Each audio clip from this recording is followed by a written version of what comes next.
Hi everybody, Beige, also known as Ryan from Chairsoft. Today, our video is going to be covering a special topic because of all the current circumstances lately surrounding proposed Bill C-21. For those of you who don't know what Bill C-21 is, we have a video with our statement on it down below in the description, so please be sure to check that out. Today, our guest is going to be a fellow airsofter of mine, a friend, an ex-coworker, and what I would consider a mentor of sorts. I used to start airsoft, like most people, and he really got me into the next level, really taught me how to tech, got me into a lot of training stuff, good stuff in airsoft. This, of course, is none other than my friend, Ziming from Black Blitz Airsoft. He is considered one of the premier voices for airsoft teching in Canada. As well, he has been doing great work pushing against proposed Bill C-21 with media clips, appearances, and a lot of work behind the scenes for Airsoft in Canada, also known as savingairsoft.ca. We will include a link for that down below. It is a great resource for fighting Bill C-21, as well as how to talk to people and how to write a letter to your MP, which is super important. So for those of you who don't know who you are, how would you describe yourself and how you got into airsoft and all that good stuff? Well, I started playing airsoft in middle school, and then when I was in university, I guess you could say I really didn't like writing papers. So sometimes to procrastinate, I'd take apart my airsoft guns and mess around with them. And then I saw an opening at Toronto Airsoft in 2013. They were hiring a gun tech. I sent an application, and somehow I got the job. So I used to work at Toronto Airsoft as the head gun tech. And then after that, I went on to Black Blitz Airsoft, and I do the same thing there. Actually, Z, I used to work under you when I worked at Black Blitz Airsoft in Waterloo, when Kevin first started the store, back when they were above the Midas. Yeah. Those were pretty funny. Those were pretty funny times. Oh, we were all so clueless. It was a fun time. So back then, I was a manager at Black Blitz Airsoft, and then Ryan helped a bit with a bit of tech work. He did mostly sales, and he was our liaison with the University of Waterloo Airsoft Club, which was a little down the street. Hi guys, if you guys are still around, come on and play when this is all over, hopefully. Yeah. Hopefully. Yeah, he basically herded the cats that were the Waterloo Airsoft Club. Yeah. But he did get them out to some events, and it was great. Yeah. We did some training stuff. We did events at Flag Raiders, even at Siege, which was really fun. Oh yes, I remember that talk about how to survive their first milsim, and they came out to I think it was Risk. No, Wasp. Op Wasp. Back when Delta ran Op Wasp. I don't think you went to that one. I don't remember. I think I was there. Were you? I think I was at Wasp, and it was really cold. Yes, because it got to minus 15 at night or something like that at PRZ, and the other team left. And we were waiting in the kitchen for them to attack us, and they never came. And I remember watching all of your guys just wandering around. You guys had all the single monotubes at the time, and I was just like, man, these guys look so cool. And I was freezing my ass off and stuff. Have you ever been so cold at an airsoft game that you wanted someone to shoot you so you could go to sleep? Yeah, or feel the adrenaline or something like that. And when it's so dark, you're not sure if your eyes are closed or if it's just dark and you're so tired. That's a poor person problem. Well, yes, it is. Okay, on to kind of the meat and potatoes. So, Z, last week we got some pretty rough news regarding potential legislation in Canada. Oh, yes. And you've been doing some really great activism for the sport, speaking on CTV Kitchener, doing some interviews with the CBSA, from what I recall, and speaking for smaller local papers.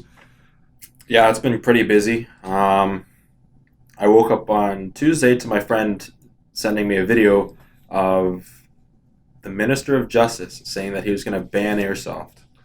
So I looked it up, and it was true, and I was just I was upset. I was pretty mad. It was the first time in my life that I was, ashamed to live in this country.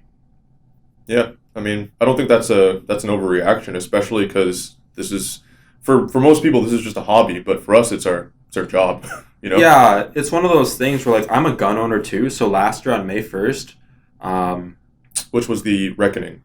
Yeah, on May 1st last year, I had more than $10,000 of my assets banned. And that made me really mad. Yes. But for me, while I don't support a gun ban at all, I can at least empathize with some of the people that are against guns, but the logic of banning toy guns to me is just like, where is this logic? Like, if the people that thought this was a good idea went to the Olympics, they would get gold medals in mental gymnastics every year.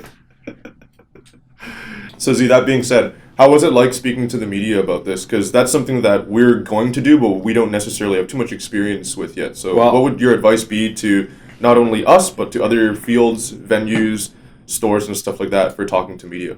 Well, first off, you have to have a cohesive plan on what you're going to say, what kind of narrative you're going to push. Because remember, when you're talking to media, if they're at your store, if they're interviewing you for like an hour or two, they're going to air about 10 seconds of what you actually say. So you have to be very, very careful with your words and make sure that people aren't able to take your words out of context. Yeah, that's something that definitely people, I think, need to keep in mind. And also keep in mind that, you know, the media isn't always there to necessarily push something.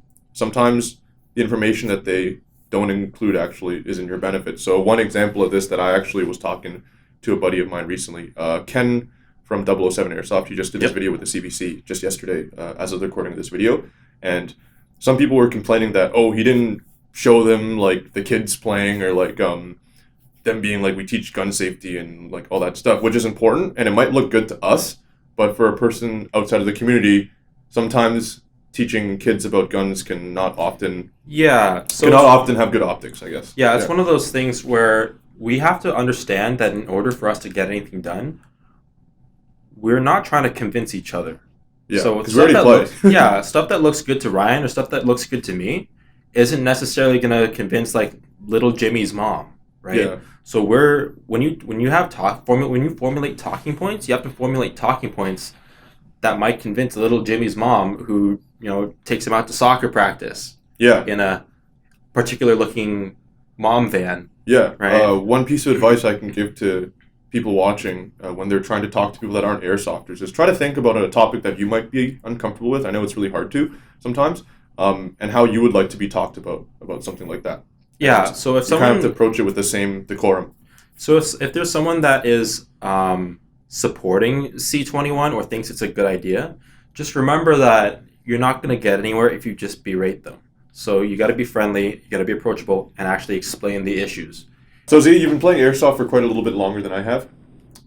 You have a lot of connections to what I would consider the old guard in the community. Oh, yeah. ASIC, all that good stuff. In order for us to get more context about C-21 and its potential impacts on Airsoft, I think we need to understand the history of the sport a little bit more. So before we had Airsoft as we know today, where we can get pretty much anything, and the U.S. market and our market has a lot of overlap. What was it like in the before early days? Yeah, in the BC, you know? I wasn't involved BC 21. I wasn't involved in the true early days, but I could say that, like, you know, back in my day, guns came with batteries and chargers, and then you take them and throw them in the trash. Nice. I knocked the garbage can over. I hit the garbage can. It's not even worth it. The garbage Like, can's too good for it. Back then, it came with like the battery and charger that, like the little trickle wall charger that would kill your battery the first time you used it. It's basically a fire hazard in your house. Yeah, it was a fire hazard because it didn't stop charging when the battery was full, right? So back then, airsoft guns were really expensive because they were hard to get in country. What were the laws kind of surrounding that kind of stuff? They're kind of similar to what Bill C-21 is trying to be. Mm-hmm. But back then, there was at least some kind of firm interpretation of the law.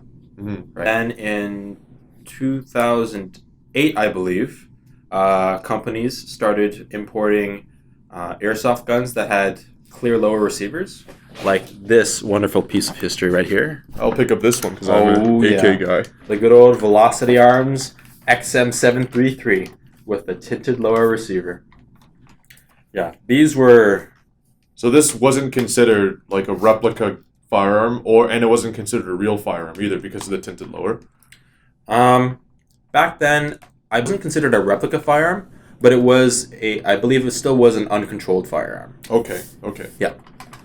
So these guys, Yeah, I think the first time I got an airsoft was when these guys were coming on the market, and I had my first AG was an SRC, Star Rainbow Company. For those who don't know, typically the clear, or we call these actually CanSoft guns, right? Yeah, we called them CanSoft. Yeah, CanSoft, because they had the Canadian kind of legal lower or whatever you want to call it.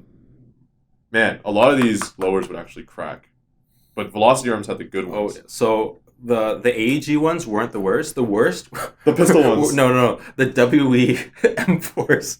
The gas ones. Yeah, so you can imagine so all that reciprocating force on that clear plastic lower, just smashing it to bits every time you fired. So for those of you that believe that that plastic real AR-15 lowers are a good idea, they're really not. They don't work in airsoft.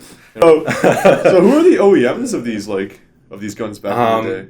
So I don't know who made this AK. I know G&G did stuff. I know SRC did stuff, and KDB did some stuff too, I believe. I think so. Yeah. WE did stuff. They had Tokyo Murray stuff. Now the big mystery was who made the Velocity Arms M4 series. Guesses in the comments, guys. Yes, guesses in the comments. I don't actually remember. I think I know it, but everyone thought that they were JG, and they aren't.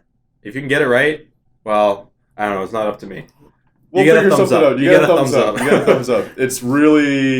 It's pretty darn obscure, though. It's like finding out what the biggest purchaser of glitter is. Yeah. If you can guess what my first AEG was, then maybe I'll give you something. It's actually a really good one. If you can guess what my first AEG was, I'll give you a hint. It was in 2006. The clear plastic for the gas guns was really awful. Like, I remember having the old school KJW 1911s, because I was like an airsoft FUD back when I was a kid, and I thought 1911s were the best gun ever. And I remember shooting them, and they would just like crack on the bottom and stuff all the time. So when I first started as the tech at Toronto Airsoft, we were dealing with the fallout from that. Yeah. We had a full bin of replacement tinted WE lower receivers because of all the clear receivers that broke. Yeah, contrary to popular belief, airsoft retailers typically don't want to sell guns that break easily, because it just means more upfront repair costs for them versus upgrade costs. There's a lot of things behind retailers aren't out there to get you. Some of them are, but for the most part, they're not. Most of the big ones are not. Yeah, anyone that's big is fine. Yeah, of course. So, in terms of CanSoft, where did it go kind of past CanSoft, actually? So, after CanSoft, in 2010, it was ruled that airsoft guns that shoot above 407 feet per second do not meet the definition of a replica firearm, because at 407 feet per second or higher, it is capable of causing, quote, serious bodily harm. In other words, some RCMP guy shot a pig's eyeball and decided that 407 is the FPS, is the threshold to cause permanent damage to a pig's eye. Therefore, it can cause serious bodily harm, and therefore, it is not a replica firearm. So the pig's eye test, so that's actually the level of quote-unquote science behind. Yes, they went full demolition range, and they shot a bunch of pig's eyeballs, I think. Or maybe they just took one and shot it from different angles. But I guess airsofters weren't any better back then, because, like, what do airsofters do? I don't know. FPS my gun shoots. All right, you got a Coke can? When it was 407 FPS, what was the market like at that time? Because that was like when we got rid of all these CanSoft stuff, and we could start importing like the black airsoft guns, right? Let me tell you, for the 407 days, they spanned 2 years, but it was 2 years of the Wild West. Basically, what happened was people, like retailers, would contact factories in Asia and be like, "Hey, I want to buy like 500 of these guns. Can you like just put a beefier spring in there for me?"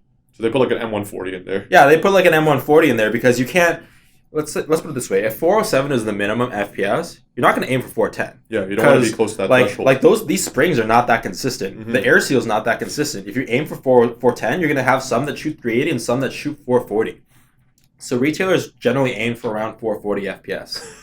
Like, this is not legal for any field. Not legal for any field, and also like half the guns didn't cycle out of the box.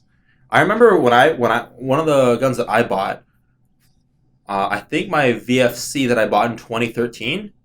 Man, that's when VFC. Oh, I look at the old VFC. Like 2013, it shot 445 FPS, and then I had a Classic Army M14 that also shot like 460 FPS out of the box. So what would it do to the gearboxes and stuff at that high velocity Like, when gearboxes were not made of the better materials, and we had like we discovered new things about like how airsoft teching works and things like that?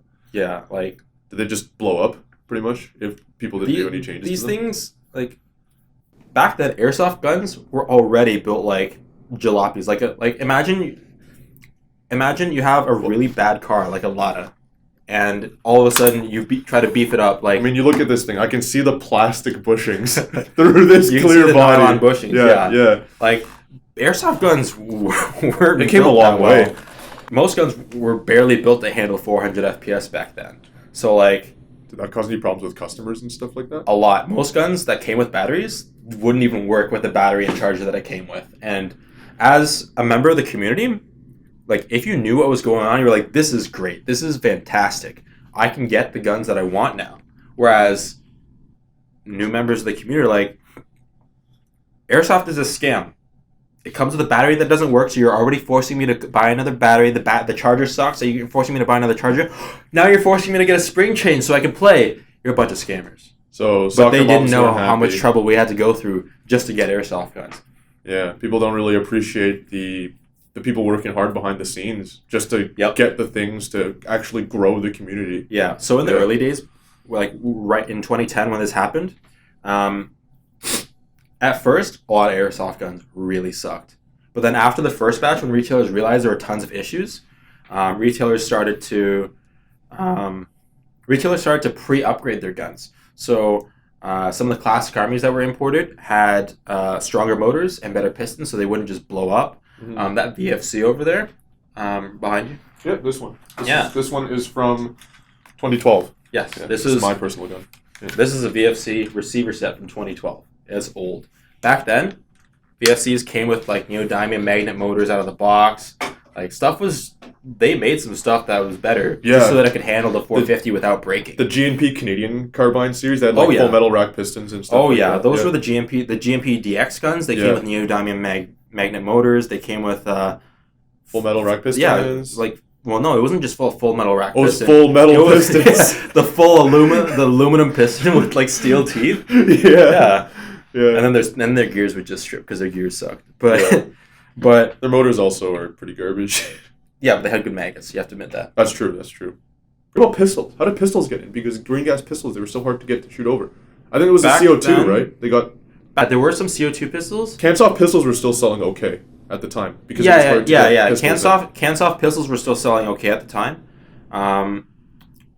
because it's hard to get a gas pistol to shoot over 407 FPS. Mhm. And then The barrel Toronto extenders? Airsoft came along Yes. and made a deal with KWC to make CO2 pistols that shot like 430. Make CO2 pistols that shot 430 that you couldn't use anywhere. Then everyone got pissed off that you couldn't use them anywhere. And then Frank was like, all right, KWC, can you make us like a valve replacement? So when I was in my early days at Toronto Airsoft, half my work was like, hey, can you change this valve out in KWC so that it would reduce the FPS to like 350 or something like that so people could actually use it. Damn. Things are just so crazy back then. It's like so much work to just get your gun gameable. I think people even now complain about the spring and change, but they don't really realize how far we've come. Yeah. Yeah. I remember those days. That's when I started getting into it, so I kind of remember that. That was messed up. So Z, now we're kind of in this realm of airsoft where most things are available in the market. The market has expanded a lot, and that's due to this kind of new FPS limit that we have to abide by for imports, right? That 366 to 499. So can you explain that a bit? So basically, the RCMP decided, let's shoot another pig's eye. So they got another pig's eye. I guess they have two eyes. I guess. Maybe this one was like, I mean, it had been sitting around for a while, so maybe it was softer. And they just redetermined that 407 FPS actually isn't the threshold. The actual threshold is 366 FPS. So let me get this straight. We're in Canada, a Commonwealth country, and we're using an imperial unit to determine a law for firearms by using this essentially like... Yes, like, we need to use a moose eye. So we're using an imperial unit. Yes. So feet instead of meters to determine the law for if this is a real gun or not. with a demolition range tier Well, scientific test. That seems a little bit weird to me. technically it is in meters because the law states 152.4 meters. Okay, so we're good. But it's 500 FPS. I wonder if the scientists Now- of the firearms lab are just Now, converting it. contrary to popular belief, Mhm. it's not actually 366 to 499. It's actually like 700 something. Because in order for a .2, it also has to exceed 5.7 joules. So in order for 5.7 joules is like 700 something FPS on a 0.2 gram BB. So it's actually legal to have like a 600 FPS airsoft gun. So for all the extreme long range airsofters, they're okay. It's one of those things where it's legal, but I would just avoid it because a lot of people don't know how to read, and that's why like someone at the CBSA doesn't know how to read, and that's why they determined that it was 366 to 500 because like they don't know the difference between and or. Okay. So basically, what happens is that with the law, when it's defining something that requires a license, it's 500 FPS and 5.7 joules. Now, when it's determining whether or not it's considered legal, considered a legal airsoft gun, it's always 500 FPS. It has to be below 500 FPS or below 5.7 joules. That's where people get confused. I think I'm a little confused, but I think I Okay, kind of right, get it. right. You are Ryan Tan. Correct? To be Ryan Tan, Mhm. your first name is Ryan and your last name is Tan. Correct? To not be Ryan Tan, your first name is not Ryan or your last name is not Tan. That's the difference between and or. You could put the math in front of me, and the question marks coming in. That sound that you just like,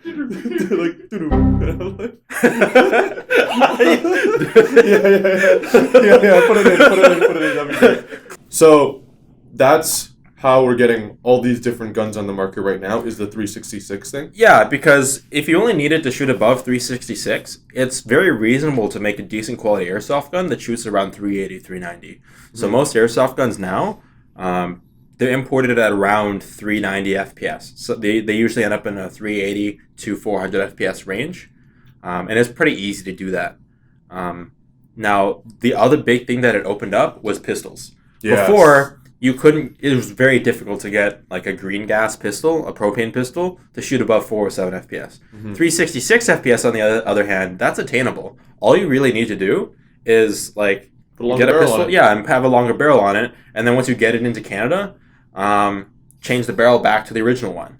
Yeah, so that I guess opened up the market for airsoft. Yeah, to it be made it what so is that now. basically anything that existed in terms of an airsoft gun, there was a way to get it in Canada legally. The main problem for a while was getting Japanese guns in Canada, because in Japan, for it to be legal, it had to shoot under 1 joule, which is 328 FPS. If it shot over 1 joule, it was not legal in Japan. Yeah. But that means that anything that's legal in Japan is illegal in Canada. So what they had to do to get like Tokyo Marui pistols, for example, you would have to have a big shipment of pistols from Tokyo Marui, send them to another country, like another country like China or Hong Kong, Taiwan. Yeah, wherever. Have someone there change the barrels and then reship to Canada. Yeah. So for those of you guys who don't know, the Japanese market doesn't really care for the international or American market. Yeah, I mean, that's why I don't even see Tokyo Marui having an English website. Tokyo Marui doesn't care. They make so much money off of like their own market. In Japan, Tokyo Marui guns are like children's toys. Yeah. It's funny how like, grown men here are like, oh my god, I want that Tokyo Marui. In Japan, Tokyo Marui is like a children's toy that runs on duster gas. Yes, the duster gas. We run them on green gas here. Yeah. But yeah, so 366 FPS. This was in 2012 when the RCMP had that memo, and it changed airsoft in Canada, and for the better. For the better. Yeah, that was when airsoft started to explode in Canada, and it's pretty much a mainstream sport activity. I wouldn't say sport yet, but mainstream activity like paintball now. Yeah. I mean, that's kind of because I played a little bit of paintball at the time, and then when I realized that all these guns were super easy to get, and for me, airsoft did what paintball couldn't really do, the range. And we love you paintball guys out there, but for me, I wanted that kind of milsim, that kind of aspect to it, and airsoft was kind of built around that actually. Yeah. So for me, it was a no-brainer, to get into it. Yeah, paintball is really good if you're doing something like speedball, but when you're doing something in the woods, airsoft is just a lot better. Yeah, you get that hop up that range. But we love you MagFed guys out there, and we know you guys are definitely in the same fight as us. And some paintball guns are going to be affected by this ban. Yeah, and it's not just airsoft. There's a lot of things that are affected by this ban. Paintball, airgun shooters, maybe. There are a lot of reasons why Bill C-21 is just a bad return on investment for public safety. Yeah. So it seems like things have changed a lot in the history of airsoft to actually get to where we are now, and I think that's really important for a lot of people to recognize is how much the industry kind of had to go through in the last decade, really, to kind of explode and all that stuff. So here at Siege, we can even see that with our player base growing. We started in 2015, I believe. So this wouldn't have been possible back then, really. Like when it was the FPS was super high and everything like that. It would have been really, really difficult. Back then, you basically only played at someone's property, paintball fields, or paintball field. Yeah. Splatters days. Those were fun. Yeah. When you touched a wall and you feel like you got 50 different STDs from all the paint. Yeah. So it's really quite a shame that with all that work that's been done in the industry to get it to be open and inclusive and invite all these people from all these different backgrounds to get into it, that this bill could really be damaging to that. What do you think of all these kinds of changes and all this potential for the damage to our industry? Where do I start? I mean, you kind of mentioned it a bit earlier, but yeah. It's going to destroy airsoft as we know it. Like, a lot of us are straight up just going to shut down. I know if this passes, I straight up am not going to be involved in the airsoft industry anymore. There's no point. It's not going to go anywhere. Yeah, because the money to even get all these things made for whatever restrictions they have. I mean, that's the problem itself, is like, what does that restriction even mean? Like, what does resembles or whatever language they're using one of the biggest problems in airsoft with Bill C-21 as it pertains to airsoft is that there's no definition of resemble with near precision. That's left open to interpretation by the RCMP. It's very underhanded. What they're doing is intentionally making it vague so that they can come back and change the law without actually having to change the law. They just need to change the interpretation. Right. And then for literally no reason, arbitrary reasons, they can decide, we're going to change it, and your product is now illegal. You can't sell it. And this is something that has happened a lot with the real gun industry. So, for example, the Swiss Arms rifle, which is the Swiss Arms civilian variant of the SG550 series, the CT Auto Sniper in Counter-Strike. Super cool gun. Oh, yes. Super cool gun. But the G3 was better in Counter-Strike. Yes. But anyway, the SG550 series of rifles, the RCMP one day was like, we know it's not a full auto rifle, but even though we told you that it's fine and it's not convertible to full auto, we're going to say right now that it's convertible to full auto. And then they decided that it was a prohibited device. And outside of Counter-Strike, who sees somebody using a SIG 550 in a crime? Like, holy crap, that's like some payday. What kind of criminal can afford an SG550? Yeah. I mean, maybe like it exists in Mexico from those crazy cartels. But yeah, they can even afford G36s. Well, they got their own militias there, basically. But yeah, they determined that it was convertible to full automatic. There's another case actually, an airsoft lower receiver that because there's no definition of before we get into that, Z. So this is going to tackle actually something that's really important, is that there's some people in the government right now saying that these things are easily convertible to firearms, and this is going to tackle that. Okay. Yes. So straight up, if you think that these are convertible to firearms, you're deluded. I'd like to see any politician that says that these are convertible to shooting real bullets try to shoot one without blowing his face up. These, like, the dimensions are nowhere near the same. The metallurgy is nowhere near the same. Mm-hmm. I only know of one or two examples of something where it might actually be convertible to get like a shot off. But like one of these examples is the old version of the TMP 226. some RCMP guy decided that it would be a really good idea to mod the frame like crazy and fit like plus power springs everywhere, and then put a real 226 slide on, and then he was able to get one round off before I'm presuming the whole thing exploded. And we're not talking about some basement garage firearms. This is the chief firearms scientist of the RCMP. With doing all demolition of the machine equipment. But remember, this is like the chief firearms scientist that did Demolition Ranch with a pig's eyeball.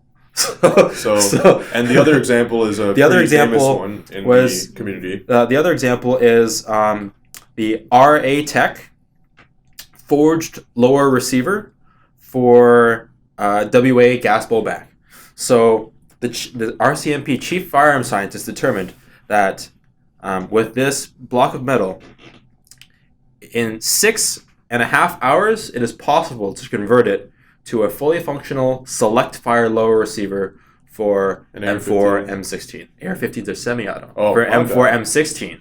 Yeah. So while he's not wrong, it took him 6.5 hours. And this is the chief firearms scientist. Like, this is a very experienced machinist in a full machine shop. How is Joe Blow or Boogaloo Bill going to convert this airsoft receiver with his hand drill in his basement? It's not going to happen. So, like, it took him 6.5 hours to do that.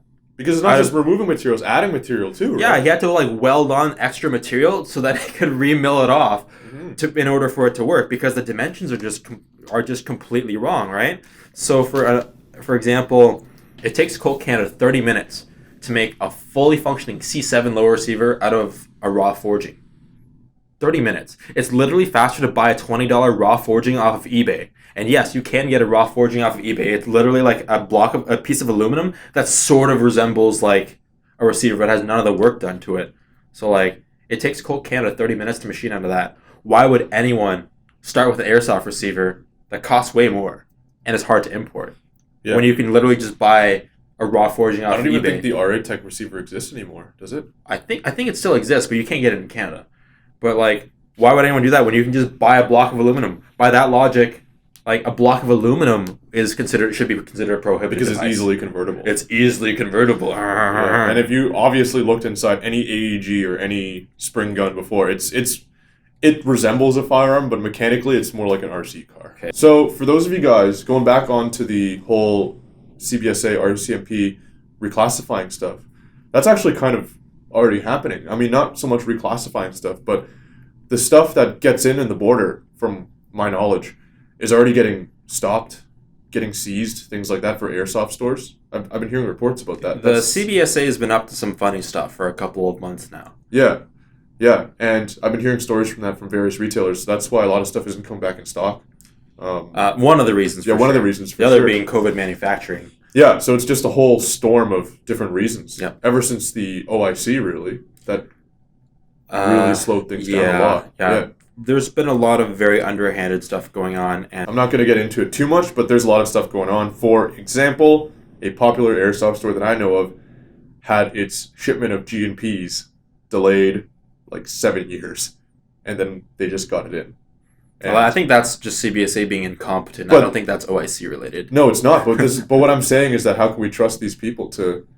How can you trust them to know their own laws? Exactly. Yeah, Black Blitz Airsoft had biodegradable BBs seized as prohibited firearms cartridges.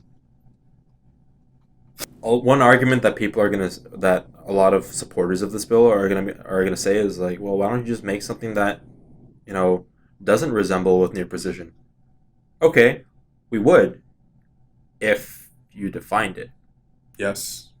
Because if you don't define it, then we can just make something, and then the RCMP can be like, we don't like that.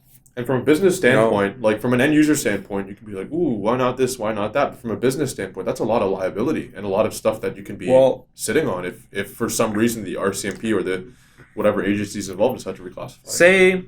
First of all, it's going to be kind of difficult to get a company to make a specific line of airsoft guns that's, again, Canadian legal. It took a lot of work for these guys to make these in the first place, right? I believe it took 10 years from the Firearms Act in 1998 until these were made in 2008. So it took a lot of time. It took a lot of money. Imagine you sank $1 million into a production line for a Canadian legal airsoft gun.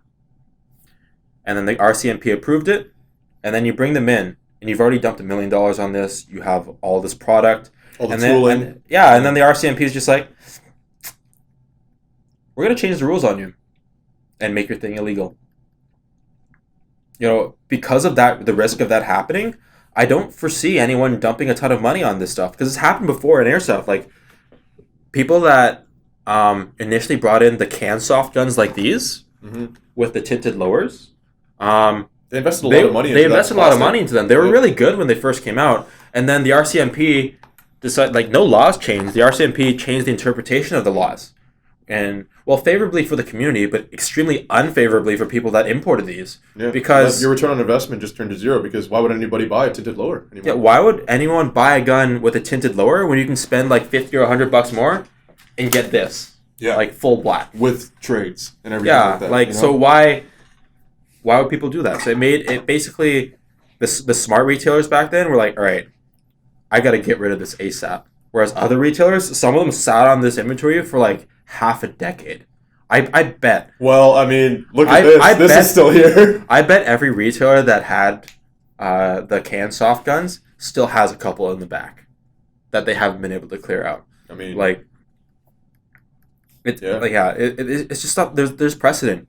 And for another example is with the OIC that happened last year that banned a lot of real guns. So there has never been a definition of variant. Mm-hmm. So things that in the past were interpreted by the RCMP and approved as not an AR-15 variant or something like that. Suddenly they're like, well, there's no definition of variant, so I'm going to call it an AR-15 variant, and you're out of business. It's happened before. Well, it's still happening now. That's why airsoft companies are going to be very, very, very hesitant to invest money. It's just a lot of risk. It's a lot of risk. Yeah, it's a lot of risk that where someone else can just like, I'm going to put you out of business for no reason. So with that level of uncertainty, there's no way for airsoft to really continue as it is. Like, I'm involved in the airsoft business, and, we had possible plans of making our own stuff. With this current situation, there's no way we're going to pursue that if this passes, unless there's some kind of definition of it. Mm-hmm. Because, like, it even happens in the States, too. Just a week ago, the Tommy built T-36 receiver, which is an American-made G-36, the ATF approved it, and then last week they're like, actually, it's a machine gun, so it's illegal. Mm-hmm. Yeah. Well, and what would you say to the people that are... I don't want to go to the find a new hobby, because that's like a really dismissive argument, but like the people that say, why do they need to look real and all that stuff? Like, why can't we just buy something that looks like something else or something like that? I mean, for me, that's a pretty obvious answer, because I kind of got into it for this reason. Airsofters are role players at heart and collectors at heart. Yeah. Like, as much as you want to get away from it, we're all nerds, right? Yeah. Like, these are toy guns. You like them because of the way they look. Yeah. That's the appeal of airsoft. It's honestly, like, I don't think people that say that, they don't understand that airsoft actually wasn't designed with the West in mind. Airsoft came from Japan, where they have a complete firearms prohibition. Yeah. And they have a rich airsoft culture there. Yeah. So, like, to people that say, well, if you don't have airsoft guns, you don't have blah, blah, blah, blah, well, look at Japan.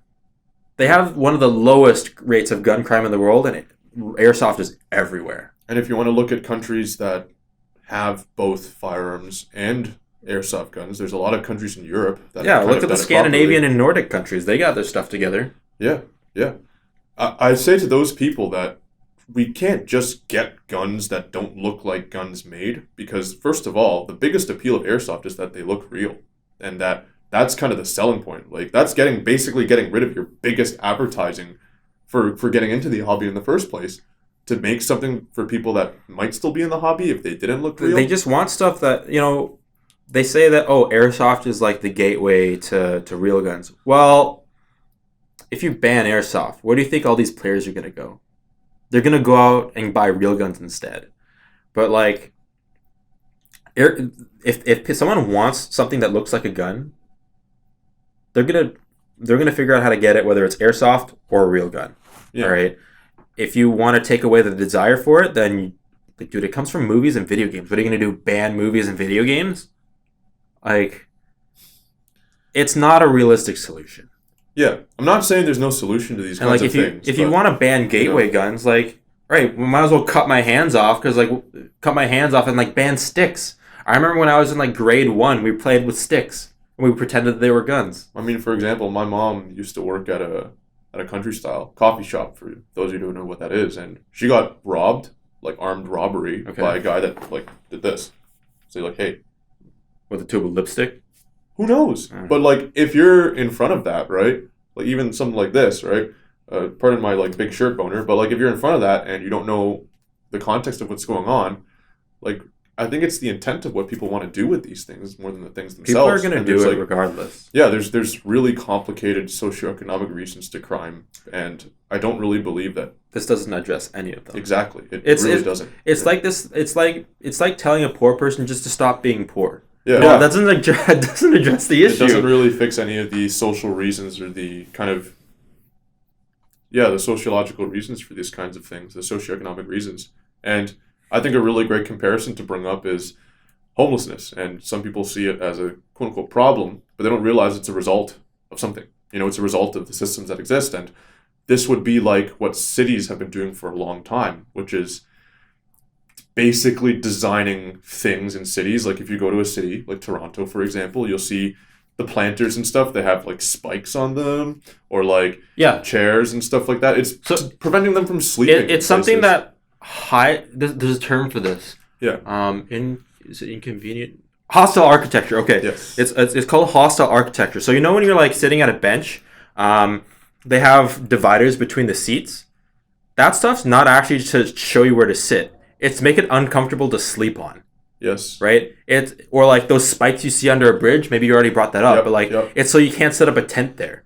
Yeah. Right? So what it's doing is it's not making homelessness go away.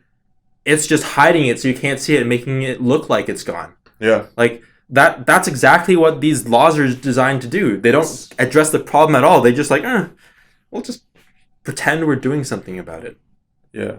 Yeah, it's quite complicated, and I think the solution is we can go on all day talking about it, but there are a multitude of reasons why C-21 is garbage. Yeah. It's garbage. Yeah. So for me, if C-21 were to come to pass and I couldn't own my things anymore or like bring them out because they're considered prohibited devices, I don't even know if I would play anymore, to be honest. And running games and stuff like that, it's hard when the things that I want to run, like the milsims and stuff, and the events that I want to run, they're basically like not even possible to be immersed into it. And yeah, sure, that might seem like a surface level issue, but I think it really just like affects the heart of what makes airsoft. It's really sad. I think that if we're allowed to, it depends, because there's still a lot of vagueness in what's actually going to happen.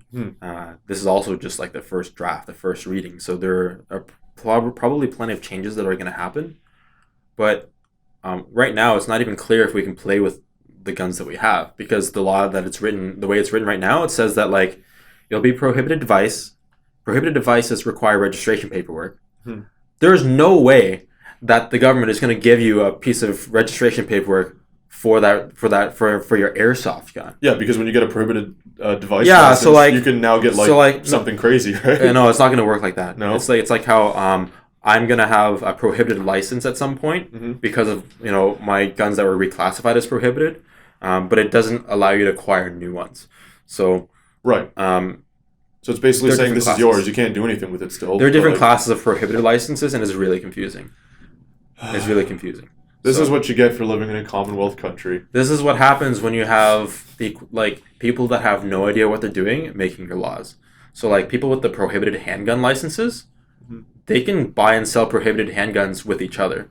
But people that have like prohibited AKs, you can't buy another AK. Oh, I wish. You can't transfer them. I wish. But like right now, the law as it's written, it says that any peace officer, which would include police officers, they can, if they see that you have an airsoft gun, they can ask you for the paperwork for it. And if you can't provide that paperwork, they can confiscate it. So like, theoretically, the cops could just show up and just chill at Siege and wait for people to show up and then take everyone's gun. The way it's written right now, that's what they could do. And if I can't play with my guns as they are, I probably won't play Airsoft. That's not to say I wouldn't have fun playing with one of these, but like those people that know me, my favorite time is when you can't even see your gun anyway. I play at night. Yeah. But here's the thing. In order for me to be happy playing with one of these, I'd have to get a new gun, and I'd probably end up spending like over $1,000 upgrading it. It's going to end up being like $1,500, $2,000 for a gun that I don't like. Yeah, and you might not even sure if it's made as well. Well, my main thing is that like I don't want to have to spend this much money on something I don't like for a sport that's on its way out.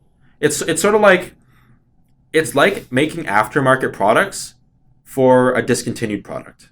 Yeah, I mean, there's people that are dedicated enough to do it, but it generally just kills the community. It's not going to be a good return on investment, and it's just like it's putting your hopes into something that's on its way out. That's dying. Yeah. If it passes, at least. It's not a good look. Damn, that's a lot to digest. So, a really common question that a lot of our audience, and I'm sure you see people on social media asking, is what's going to happen to Airsoft? Like if we can have like a rough, let's say this passes, for example, worst case scenario, let's say this passes. What is the future of Airsoft? How will we play? Because I don't think it's going to go away. And even like Siege, we're going to try not to go away, but I just don't know to what capacity Airsoft can exist. So, I think that there are three types of retailers that are going to three courses of action that retailers are going to take. Mm-hmm. One, a big group of us are just going to straight up say, "I'm done. There's no future in this industry." Yeah. I think that most retailers are going to do that. Yeah. Then after that, some retailers are going to be like, "Well, we're going to try and survive," and then they realize, "Well, at least we tried, but it didn't work out." And then you're going to be left with maybe like 2 retailers in Canada. The big guys. But again, this really depends on what they classify as. Depends on what the interpretation of the law is going to be, right? Yeah. If they decide, oh, well, you can just have an orange tip, well, that actually makes things better for us. Airsoft will be okay for the most part. But if they decide that, it can't resemble any make or model of a real firearm. So anything that looks like an M4 or like an AK is banned. Yeah, so it really depends. Because, they say resemble with near precision. But what does that mean? For example, an Airsoft M4, the receiver is wider than a real M4 receiver. Does that make it not resemble with near precision? Because it's off. It's not precise. The mechanisms are different. So does it no longer resemble with near precision? Mm-hmm. Or like some people are saying, all right, well, why don't you just make it really brightly colored? Well, you can paint it. Have you never seen a brightly colored real gun? There's actually you can go to the gun store down the street. Well, not down the street from here, but down the street from where I work, and you can buy a pink M&P 9. Yeah, I mean, there's actually a really good. There's an interesting kind of point to that. There was once, I think last year or 2 years ago, there's a TPS seizure, like a big Toronto police seizure of a bunch of guns, and you see the guns that these guys have, and they're not like just black guns. There's like blue, silver, like essentially what look like Speedsoft and race guns that these people are bringing in. So I don't think the color argument is... Don't forget about the gold AK they found in Iraq. I mean, I just don't think the color argument, if you really want to interpret it to its extreme level, is going to stop what this law is trying to quote-unquote stop. There's the law is just... It's way too broad, And it's intentionally done that way because they want to be very underhanded about it. So again, the capacity that Airsoft exists really depends on the interpretation of it, but there will be very little development in the Airsoft industry in Canada because of legal uncertainty. Would something like Speedsoft survive, you think? I think that Speedsoft itself will be okay because those guns will let's be real. Those ones will probably be okay. But the problem is, I don't know of anyone that gets into Airsoft thinking, wow, I really want to be a Speedsoft. Not to dig on you, Speedsoft. Like most of the time, Speedsoft players are recruited from the regular crowd. They're like, wow, I kind of like that play style. Yeah. Right? Yeah. So like people don't get into Airsoft because they like Speedsoft. Generally, people get into Airsoft and then they branch off. Some people like casual play. Some people like Milsim. Some people like Speedsoft, right? They join and then they branch off. And if it's all cut off at the casual play, you're basically cutting off the neck essentially the limb. It's the head. cutting off the new blood. Yeah. Eventually the speed softers are gonna get old. You're gonna have bad knees from all the sliding, and then your sport's gonna die off too. Yeah. Sorry. And even speed soft, like I know a lot of you guys like to run high kappas. Those are 2011s. You know. Yep. That could get Yep. affected by this. I know the SSG-1 is a cool speed soft gun that's just been released, but that uses an AR receiver. Like, Yep. what if that's close enough, right? Yep. It's like there's no real telling. I don't want to be alarmist, but it's just based on what the government has been doing and the precedence that's been set. There's no real telling how far these laws can be interpreted. Yeah. And then even if they allow the SSG, they'll be like, what if they're like, well, it's convertible to look like an M4. Which it is, because you can take the rail off. Yeah, all you have to do is like change the rail and change the stock, right? So like, who knows how they're going to interpret this? So like, most likely, if they base things off of precedent, they'll most likely go back to allowing the tinted receivers. But that's a best case scenario thing. That might be a best case scenario thing. But at the same time, who's going to invest that much money into getting tinted guns made again? Because everyone that did it last time got burned. Yeah. I don't know if anyone's going to try to do it again. Yeah. So, and I think it's important for people to remember that these guns are not made here, and they're not made for us in mind. They're made in Asia, and there incidentally just happens to be a market in North America and Canada. Yeah, it's not that hard to just get these things made. These molds are expensive. Yeah. So like when you think, oh yeah, why don't you just make it this way? Well, first off, no one in Canada really makes them. Mm-hmm. In order to get them made, you have to contact the manufacturer and be like, hey, I want 5,000 of them. It's a very small number.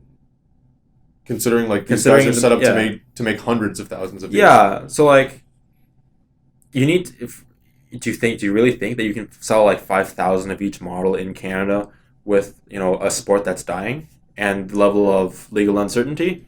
Also, I personally wouldn't do it. Maybe someone else will, but like it's not a good look. Yeah, I think the future of Airsoft, if this gets passed, you will not see games and you will not see events the way that, to the scale how they used to be. Again, it's the future of Airsoft. It really depends on how this law is enforced. Mm-hmm.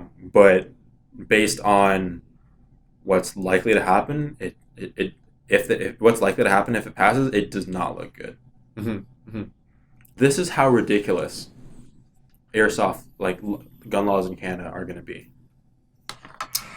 So this here is a I believe, L96. Pretty extreme for someone to use an op in a crime, obviously, but everyone that plays Counter-Strike wants what this is. Yeah, and you know what it looks like. Yeah. This right here is a Cadex CDX-30 in 6.5 Creedmoor. It's a long-range precision target rifle. Bill Blair, if you're watching this, don't get any ideas. I know you are. But this should not be banned. And it isn't. It's perfectly legal. It's a target rifle that I shoot once in a while. Yeah, and people do target shooting with this. However, this toy is going to be banned. All this, you can own it. Don't get any ideas. It's fine. Yeah. That's how ridiculous C-21 is. Like, where is the consistency in your logic? So obviously with this recent news, it really does look like, especially after some comments made by some people in the government and what we've seen, it really does look like that Airsoft is actually being targeted. Yeah. According to the Minister of Justice, yeah, he's targeting Airsoft. It's tough, yeah. So a lot of the community is already doing quite a lot, especially you are also working with me behind the scenes on Airsoft in Canada, and with some pretty great guys working on setting up kind of this big database of information that's going on. What would you say is the best course of action right now, and a call to action to all of you guys out there watching and all of our community? I'd say the most important thing for us to do is educate ourselves and then educate our friends and family. Mm-hmm. And remember to be open to dialogue, because we can sit here all day and complain about how bad Bill C-21 is to each other, but that's not productive. That's not productive. It doesn't matter if one person is outraged. What matters is the number of people that will affect public opinion, because if you have 10 guys, 10 people, one person is super mad about something, and 9 people probably don't care. But if half of them think something's okay, and then the other half, if there are maybe 2 people that are super passionate about something, and then four people that think that it's pretty good, and the rest are just relatively indifferent, they're probably going to side with just to fit in even. Yeah, they're probably going to side with the people that think it's relatively okay, right? Yeah. So the idea is, even if Bill C-21 gets shot down, and there is speculation that Bill C-21 was designed to get shot down. Yeah. The fact that it even existed in the first place, it's dangerous. It means that whoever wrote that bill thought that that's what the public wants. So we need to really change the landscape here, and we need to really make sure that in the future they don't come after us again. Mm-hmm. So what we really, really, really need to do is change the perception of airsoft and legitimize it in the mainstream. Yeah, for sure. I totally agree with that. And I think, especially being in Toronto, which is a really diverse community, it's the biggest city in Canada, we're taking a little bit of flack for this C-21 stuff because people are blaming us for all this stuff. It's to satisfy. It's not the time. It's not the time to blame people. It's really not. And you're talking to us here. We're both from the GTA, and we are in the largest indoor airsoft field in Canada right now. We exist in the heart of Scarborough, which historically has been Bill Blair's riding. It's Bill Blair's riding. She's just down the street. But historically, we've also faced gun violence in our communities and stuff like that. I have family that is here and in other places in Toronto that faces these kinds of things. And I think about them because I know for them and for people that aren't really into this stuff, I think we take a lot of the comfort around airsoft and the comfort around guns for granted, and we don't really understand that other people who are not used to these things, they can't even walk into a room with a gun. And you have to remember though that for us, let's be real here, airsoft isn't life or death. Okay, airsoft is something that I really enjoy. It is my livelihood. Yeah, it is my life right now. Yeah. But I'm not going to die if they take it away. You have to remember that some people on the other side of this are people that have lost family members. Yeah, to tragedies. We have to remember that the people on the other side are the people that are affected by some form of violence in some form of way, that they felt that this is a necessary way to curb that. You have to remember that someone that on the other side, a lot of them are just unreasonable people that don't know what they're talking about. But some of the people that may not know anything about guns know that their child died in L'École Polytechnique, right? Mm-hmm. So you have to remember, these people had seriously traumatic experiences, and of course they're probably going to have their conclusions made before any reasoning, but you just have to remember to be empathetic about that, because say you're arguing with someone that, say you're arguing against someone like that. If you're condescending to someone that had that lost a family member to this, you're never gonna look like you won. You know what I mean? Think about it this way, right? If I was an impartial person sitting in the middle right here, and on one side we had somebody that was pro airsoft and that had a lot of experience in airsoft, and they're getting really angry about their airsoft guns being taken away, which is essentially it's their hobby, really, or maybe it's their livelihood, like us. And you have on the other side somebody who has lost a family member to gun violence, to something like that. How do you frame yourself to not look like you're the asshole? What if Ryan is here not complaining, but debating with someone about how airsoft should be legal, and here, what if I'm the cop that shot Tamir Rice? Yeah. What if I'm the mother of Tamir Rice? Mm-hmm. The kid that was shot by the police for having a toy gun. Mm-hmm. You have to remember that this is real.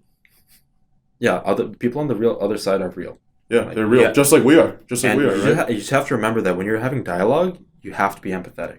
100%. You can't just be oh, you guys are libtards. As soon as you say a word like libtard or commie, you're just like anything else that you said, even if you had legitimate arguments, like their brain already turned off. Yeah, and I don't blame them either, because you're not doing any good for us. If you use the word libtard, I also won't listen to you. Yeah. And I lost over $10,000 of stuff. Yeah. In the band last year, and I'm gonna lose my livelihood if this happens. If you use the word commie too, I won't listen to you. My dad had to escape from Pol Pot in Cambodia, so it's just ineffective language, guys. It's just ineffective language. Like, we really have to. You have to find some sort of common ground with these people, right? Like, ultimately, hey, if you were the person that had to pull the trigger for a kid holding an airsoft gun or something like that, I can agree with you to say that, hey, maybe there should be a way. We should open the dialogue about trying to prevent this from happening. Not say that happening is an outcome of me liking my hobby, because it's very easy to frame it that way when you're not empathetic towards the other people's side, right? Because they can see it as you like your hobby and your hobby is involved with kids dying, right? Instead of coming for some sort of common ground. And you can use different arguments and different kind of points. I wouldn't say even arguments, different kind of points for different people. We have to remember that one of the most important things is public perception. And public perception is how, as a member of the gun community, I believe the gun community is sinking their own ship, because they really don't help themselves with that. Like, think about what the average person thinks of the average gun owner. We really don't help, because we really do reinforce that stereotype with the dumb stuff that some people say. Of course, there are very well-spoken members of the gun community, such as prominent members of the CCFR, which I recommend you look at. Yeah, for sure. But in general, the gun community is rife with like really dumb conspiracy theories and really extreme ideology. Really extreme ideologies, and just like, we have to present ourselves as normal people. Yeah, I mean, if you think about it, right? What is like the everyday person, like non-airsoft, non-gun people, non-whatever your hobby is into this kind of thing? Think of like an airsofter or a gun owner, and how can we change that instead of digging our heels deeper into that? Because ultimately, I feel like if you dig your heels deeper into it, it isn't about owning the airsoft guns or your guns anymore. It's about your ego. You're just trying to like prove yourself right in the face of the world. You don't realize that you're not separate from the world. You have to remember that you have to be negotiable. Exactly. So, as an example, think of successful political movements that have happened in the past.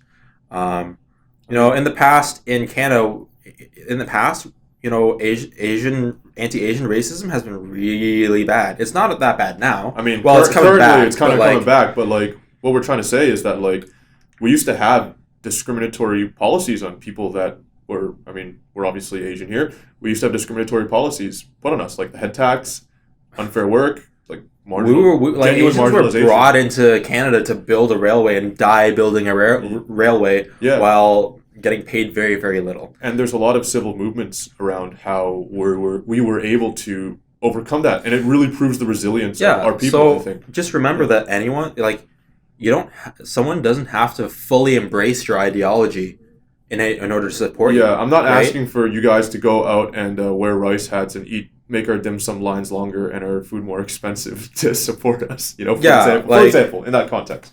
Yeah. Don't be the reason why the bubble tea store is out of tapioca when I go. All right. Yeah, or it's $6.99 because they got to compete with Starbucks. Oh, but like, hey, at least Starbucks will be cheaper.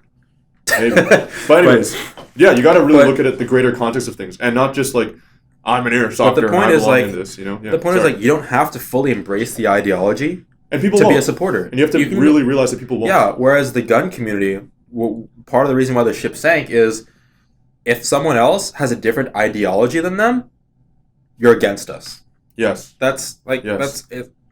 We got to stop with the infighting. Yeah, and there's anti-airsoft people or anti-gun people. Let's lump them in the same thing just for convenience sake. Sure. And there's pro-airsoft, pro-gun people, right? Yeah. Most people don't know what airsoft is. Yes. Let's be real, right? And how do we take those most people? And I don't want to turn them into airsofters, because then we would fill up too fast, and I don't want to run 100 versus 100 games. It's very not great. Hey, the owners would like that. The owners would like that, but it's very not great. Yeah. It's how to look at that and say, hey, I don't really want you getting to play airsoft, but I want you to look at it and say, just because I play airsoft, I'm not a crazy person. Yeah, it's like one huge win for Airsoft is like I've spent the last couple days talking to reporters nonstop, and I think that pretty much all the reporters that I've talked to have mentioned like, hey, I've played this before, or like, hey, I want to play this. My sister's husband plays this, or like whatever, and I was like, oh, and then one of them, I don't remember what the relationship was, but he knew a guy that I built a gun for, right, so like. That's a huge win for us because these people generally they know someone that plays airsoft and they know that they're not crazy. Yeah. So we need to maintain that image, and in order to maintain that image, we have to not go out there and say dumb stuff like "we will not comply." Like, how can you say I'm a law-abiding gun owner and then use "I will not comply" in the same sentence? Yeah, like, and I mean, like, how are you can be law-abiding, but can you guys stop pogging over the bolt-action errors that are coming out? Like, yeah. You mean the Vietnam simulators? but it's just like you have to really stop with the dumb ideology, with the dumb conspiracy theories. I saw a guy saying, "Yeah, let's go have a Capitol riot like the U.S. did." Like, you are the reason. Like, when I fight for airsoft, I don't fight for you. Yep. So, like, just make sure that you present yourself as an intelligible person. Don't just start like screaming. Don't be one of those guys where like every day he shares 4 things on Facebook. 2 of them are anti-vax and 2 of them are like guns. Yes, and then people say, these gun owners, these airsofters, they look pretty nutty. And then to say the least. And then surprise Pikachu face and the Windows like noise like surprise Pikachu, no one looks at you. It's like, what? They think I'm crazy? It's like, I get it. There's a lot going on right now, but rationality will get you a long way. For example, there's a lot of guys working really hard. We've had some real sleepless nights behind the scenes trying to gather information because right now is the best time not to be loud. It's actually the best time to do some research. Yeah. Just think about what you see on the media. If like I've been on the media quite a bit recently, and you need to present yourself as an intelligible person. Because if you're just out there like and you look like you're whining, we're gonna look like a bunch of whiners. Yeah, and whiners don't win. You just need to present yourself as an intelligent person. Yeah. All right, Z. I think that pretty much wraps up what we got to say. That was a lot, but I think we got some really good information and perspectives out there. Thanks for watching. Stay safe. Yeah, and we'll see you soon, guys. We're going to fight this, and we've been fighting this really hard. We're going to win, guys. Yeah, let's save our sport. Yeah, let's save our sport.